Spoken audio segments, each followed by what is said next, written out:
8వ వచనంలో తెలియజేస్తూ ఉన్నాడు. ప్రభు రాక సమీపించుతున్నది కనుక మీరును ఓపిక కలిగి ఉండుడి అంటున్నాడు.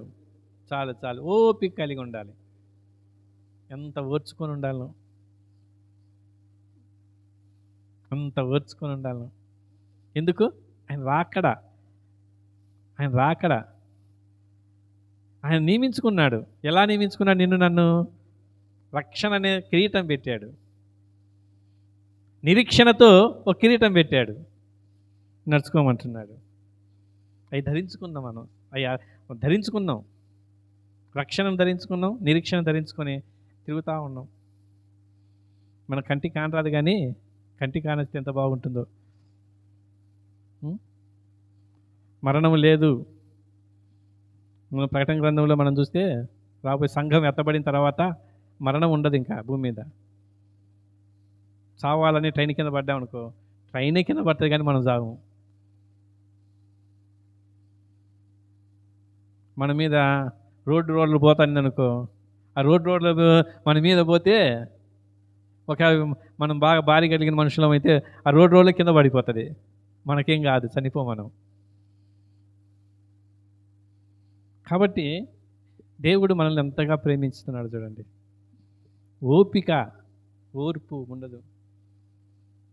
క్షణాలలో మన హృదయంలో ఉన్న ఆలోచనను ఎమ్మటే బయలుపరిచేస్తాం. దేవుడు నీకు నాకేం చెప్తున్నాడు? ఆయన రాకడ సమీపిస్తుంది, జాగ్రత్తగా ఉండండి, హెచ్చరిక చేస్తున్నాడు. భవిష్యత్తును తెలియజేస్తున్న దేవుడిని ఎలా మనం జీవించాలి అని దేవుడు తెలియజేస్తూ ఉంటే, ఓపిక లేకోకుండా మన జీవితాలను సనుగుతూ ఉన్నాం, గొనుగుతూ ఉన్నాం. సనుగుడు గొనుగుడు.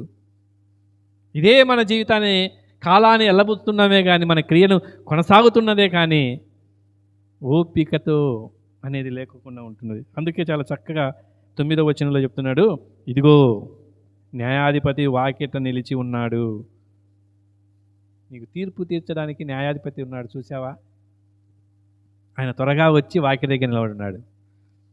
న్యాయాధిపతి చూడండి, వాకిట నిలిచి ఉన్నాడు.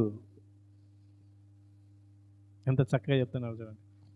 యాకోబు ద్వారా హెచ్చరిక చేస్తున్నారు.